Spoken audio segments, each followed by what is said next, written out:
Welcome back. Today, episode 29, Common Mistakes of First-Time Homebuyers. We've all been there, especially on this podcast. That's Payton's right. helped countless number of first-time homebuyers walking through her career so far. So we're going to kind of talk about that. But first off, right here at the top, I'm Tyler Willis, Tyler Willis Media, Inc. Payton, what you got going on nowadays? I am Payton with Payton Peoples and Company, Keller, Williams, Realty, Atlanta Partners. Boom. Everybody's got new clubhouse. Megan Mulvey with CrossCountry Mortgage out of Peachtree City. All right. That's right. I paid a lot of money to have a lot of different commas after my name. That is right. I have to extend the signature box on everything I do to get all of my titles in there. I got this cool ass stamp that I can't use on anything unless it's a legal document. I'm like, I just want to stamp everything. Stamp everything. But anyways, we're going to kind of kick it off. First, like, just some common mistakes. And my dog is not going to crap on camera. She's just going crazy on camera. So, gotta love it. Yep, gotta love it. First-time home buyers are in one of two camps, typically. Either they have been highly influenced by their family or someone else that they trust, or they have absolutely no idea what's going on. And I love to try to gauge where are we at before we get too far. Because if you're dealing with camp one of, well, my mom and dad told me and they're going to come to every showing and I have to talk to them about everything before I do it, that is a different type of mental preparation, getting ready for that, right? But then if you're dealing with the people who are like, oh, well, yeah, like, I have people that I know, like, and trust, and I'd probably want to, like, run things by them, but I don't know what's going on. Like, I'm kind of relying on you to do your job. I'm like, let's go. Like, let's learn and teach as we go. Bingo. And those are, I guess, maybe my more favorite type of client because they're typically more open to whatever the experience is going to bring them, right? Because at the end of the day, they just want to be able to be a homeowner.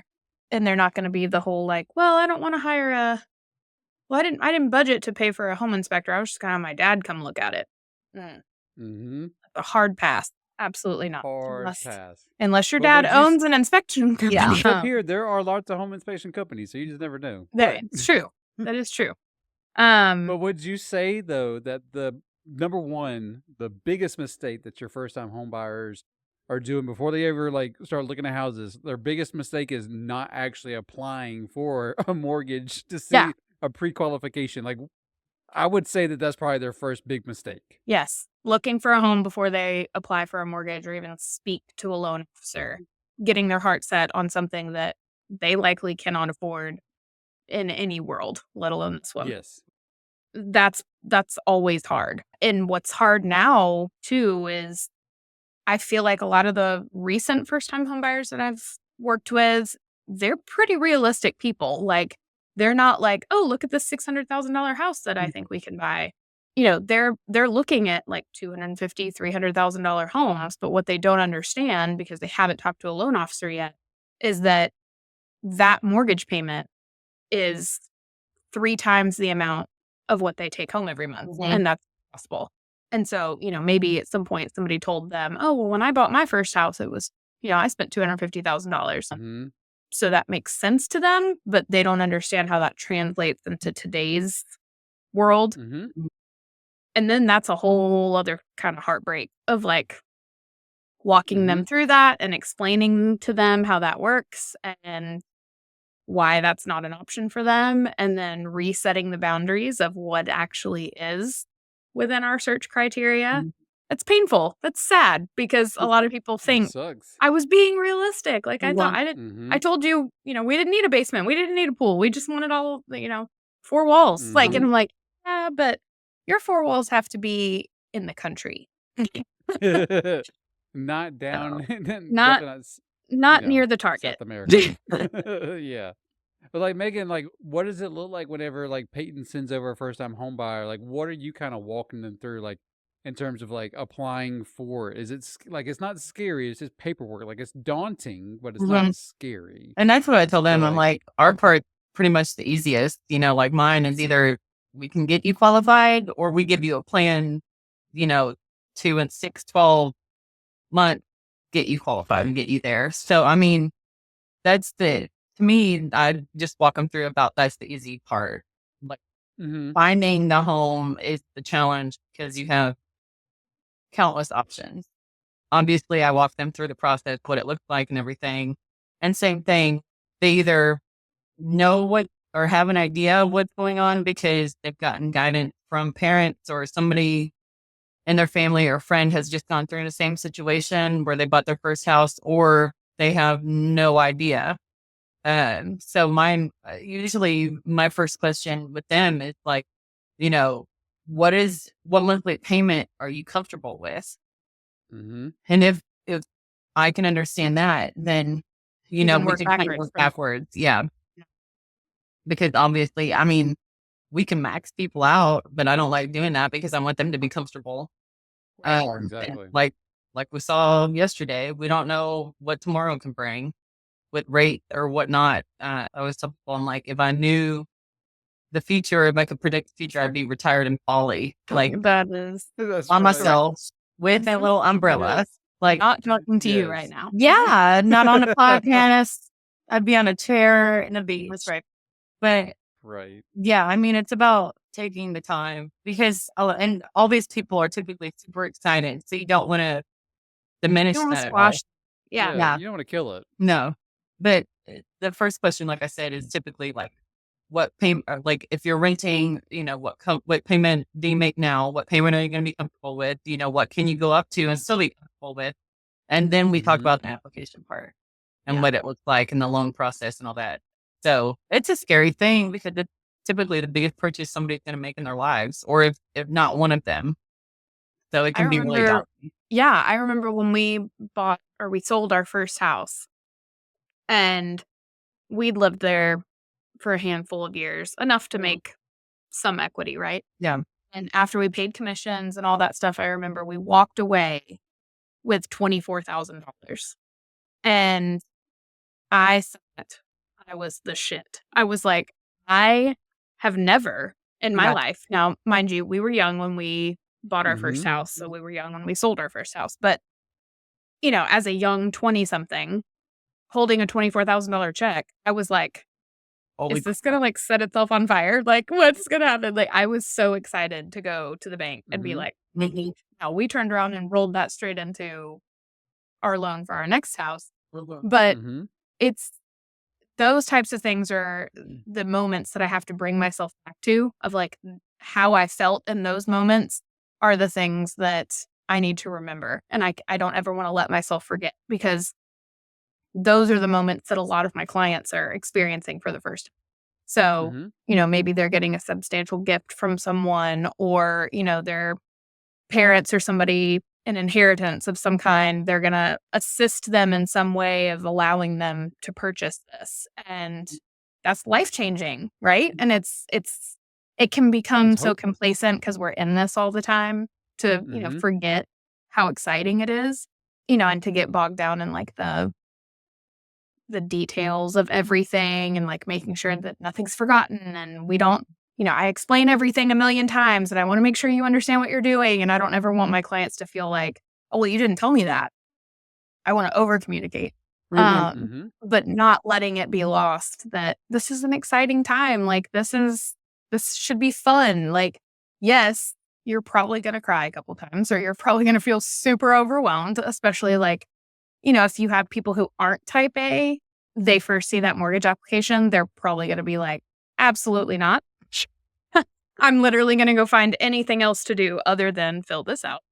And, but for me to be like, hey, just checking in, because like we can't do the fun part until you finish that. So, take your time, but just know like we can't look at houses or anything. And then they're like, oh, okay. And then they jump back into like doing the stuff that they do for Megan. But I don't know. It's just I think there's a lot to be said for understanding and listening to people that you trust, but being strong enough to like make your own decisions. I think being in that space helps you a lot as a first-time home buyer. It's 100% okay to bring mom and dad along. We will have a great time. But if you But can't, you're going to listen to us. right, that unless mom and dad, like I said, were a inspector of some kind, or this is their specialty, or they were a realtor in another life, or whatever. Mm-hmm. It's it, it it's a very gray area to get people that aren't on the loan application highly involved in this type of transaction.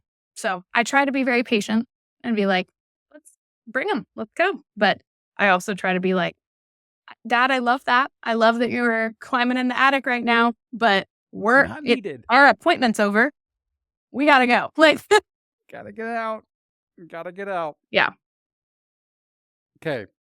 I got another one. Okay. Another common mistake is that a first-time home buyer is going to fall in love with the house and not even pay attention to the surrounding neighborhood. So they could come in, love the house, but it's completely filled with people that are not going to gel.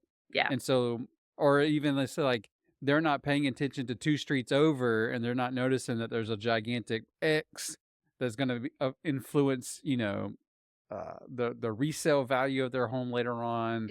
So like, I think that's something that I help bring whenever I come in for a photo shoot, because if I come in and I notice there's a really nice park nearby, I'm going to ask the agent like, hey, I'm going to shoot some extra exterior pieces that might not be amenities, but like, hey, like this drive-in is really pretty. There's lots of like tons of flowers. There's a ton of like something there that sparked my interest that I think is going to help sell the area. Are you okay if I do XYZ? 9 times out of 10, the agent's gonna be cool with it. Yes. And do it. so I think that's a big mistake is they don't go drive.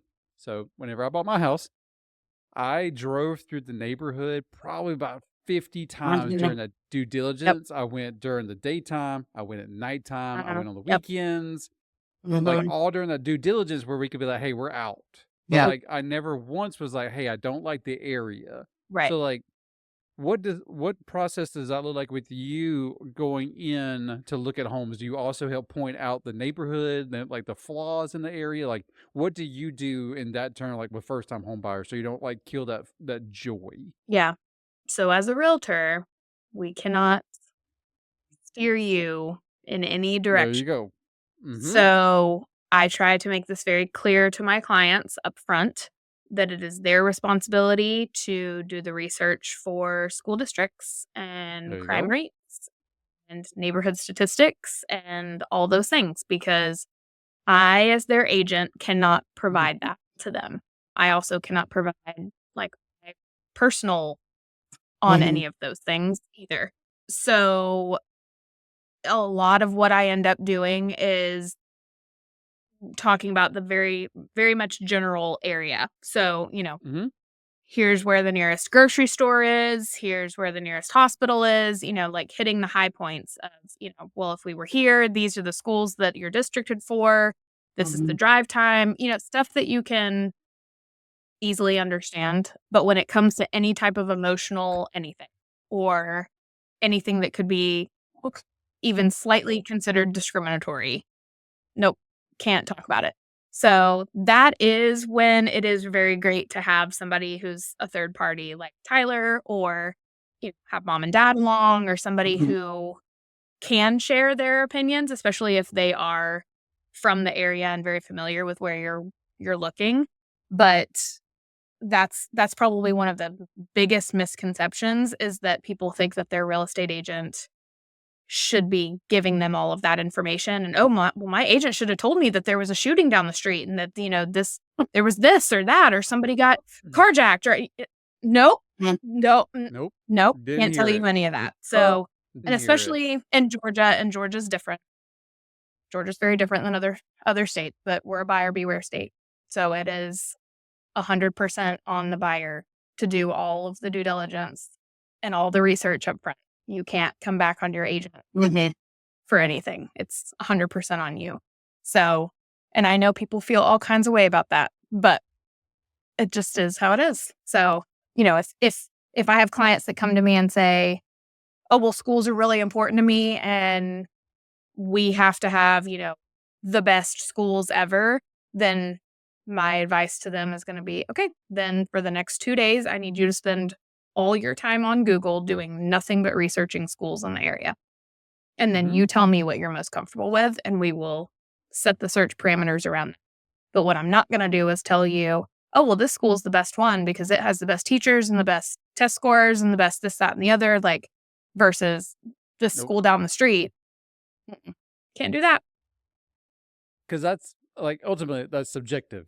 Like, yes, the test score is there, but like that's all that other stuff and it's all the legal parameters. So that's where you get to lean on me that does not have to follow those laws. That's where I right. can be like, hey, I'm gonna let my photographer go over here and do this real quick, and then be like, hey, look at what's over there.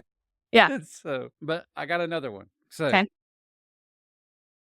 I'm also using an article to pull these from. I'm not a genius. So I'm not a So home buyers, first-time home buyers are being careless with credit cards. So they're maxing out cards, not paying cards off on time. So like that all affects Megan on the front end of the application process. And so why do you think why is credit and credit score so important during the application process?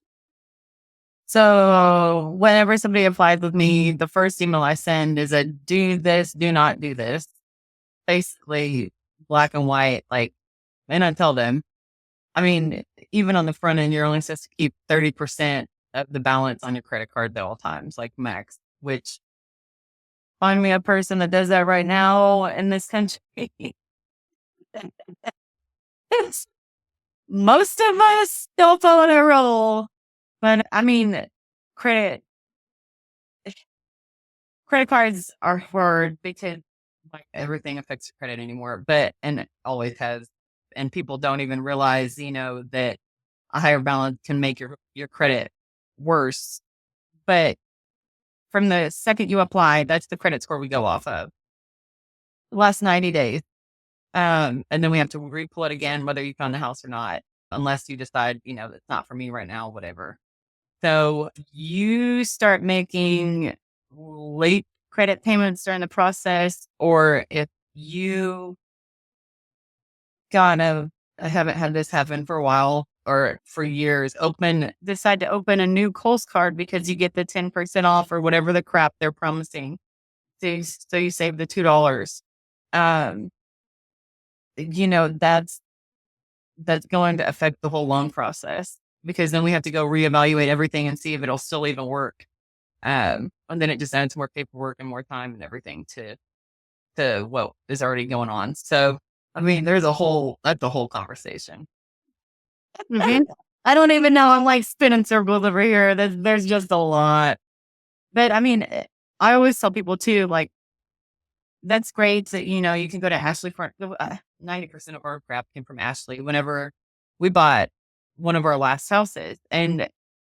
But we went and did, because they have, always so many years, zero financing, whatever. Like our stuff's paid off like that big old thing back there. I mean, whatever. We got that years ago. But the people are genuinely excited 99% of the time when they're buying their first home. So they want to go buy the furniture, buy, all the things, buy the curtains, buy the decorations, buy all these expensive things. Well, their first thought is, I'm just going to put it on a credit card or open a credit card or open a line of credit or whatever. And it's not, you can't. Don't do that until you close. Flip it, save us all the trouble, and just wait till your name's dry. That would be wonderful. Yep. Yeah. I got two more. I know, Megan, you got to go here soon, so we're trying to make these fast. Okay. My next one is that first-time home buyers want to move too fast through the process. They contact Payton and go, hey, we need to buy a house in 30 days, and it's our first time.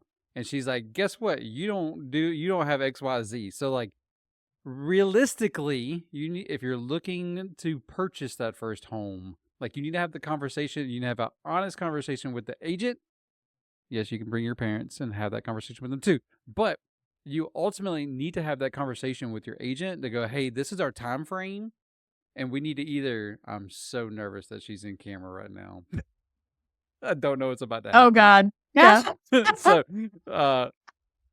anyways, What? so you need to have that conversation with your agent to go, hey, our time frame to purchase a home is 30 days, or it could be, 3 to 6 months. Like, you need to have that conversation with your agent to let them know, hey, during that time, if you could save up X number, Right. then that's coming from the lender. Like, hey, if you have this credit card, if you could pay it off, that's going to help you have this much equity or this much liquidity to free up on the mortgage side of things. Like, just have that conversation with your agent up front about a time frame.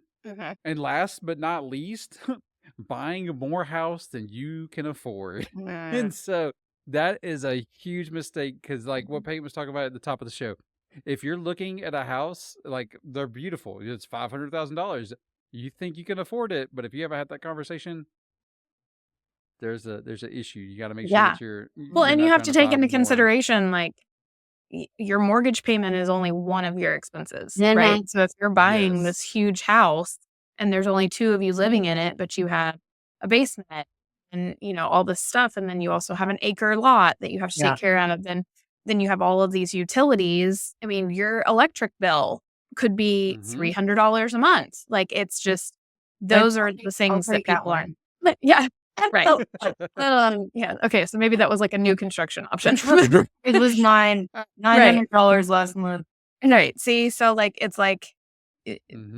there's lots of things Yeah. that you have to be aware of, Yeah. and making sure that not only are you buying the right house for you, but like, that when you're looking at how much is it actually going to cost for you to live in this, that Right. you're not even remotely near it being an uncomfortable boundary for you. Because if it's, okay, well, yeah, that mortgage payment sounds great. Okay, well, then let's add another 1,000 to that Right. for everything else that you might have to pay this month. Mhm. Does that still feel okay? Because if that feels tight, then maybe we need to figure some other things out. Mhm. And that's So that's it's why I tell people, like, I don't like maxing people out. So, I mean, just like how you were saying with that and the ancillary costs that people don't even think about, or the startup costs for, like, I don't know, what is electric, like 150 or something, cable, Right. internet, everything. So, I mean, the number we're looking at doesn't include those things. right. And so if you're already at the max debt to income ratio and maxing out your monthly bills, like, and God forbid, like, you have to take off work for a week or something, like, you got to think about all the things that can happen. So, I mean, that's why I keep people, like, trying to keep them in reality lines. Like, your payment's here, but you're going to have all those things to take care of. Mm-hmm. And not to gloss over, but that's also not thinking through like property taxes, Right. home insurance, and all those other factors too. Because Yep. did you guys see that Coweta County in Noonan, we're about to try to put on 33% more on property taxes? Oh. I saw that crap and I was like, oh my gosh. I mean, even on first time home buying, on this, still on the same subject, a mistake, like, people will go on, I don't know, Zillow, Realtor.com, whatever it is, and look at the estimated taxes Zestimate. or the whatever, Yep. not realizing that the people might have 25,000 exemptions, and they only find out about it. You ask Payton, because I mean, I don't have the access to look all that crap up unless she's the Right. one. I mean, I do, but not Mhm. for every single property every single time. So, I mean, she can be on the spot and find that information out for them faster than I ever could. But that's one thing people don't see, like, oh, this $400,000 house, the taxes are only $1,500. No, no. They filed homestead, they filed 65 and up, The things. all Oh, the yeah. things. Get all the deductions. I was just talking to somebody here recently that they have a potential buyer for a property, and it's a gigantic piece of acreage. And they were like, he gets all these grants from the Fed to buy it and this and that. And I was like, how is that possible? They were like, he knows all like the right things. And I was like, well, there you go. So we're going to stay our lane like we talked about last Stay episode. the lane. Stay the lane. Well, My dog's starting to freak out, which means she's probably got to go potty. So Hey, that way that we don't have Crap. that way we don't have another accident on camera. That concludes this episode 29, all about those common mistakes of first-time home buyers. And guys, every Tuesday we hit you with a new episode here on all your podcast channels, and also you can come on to our YouTube channel to see our pretty faces. But anyways, until next time, guys, we love y'all. Peace out.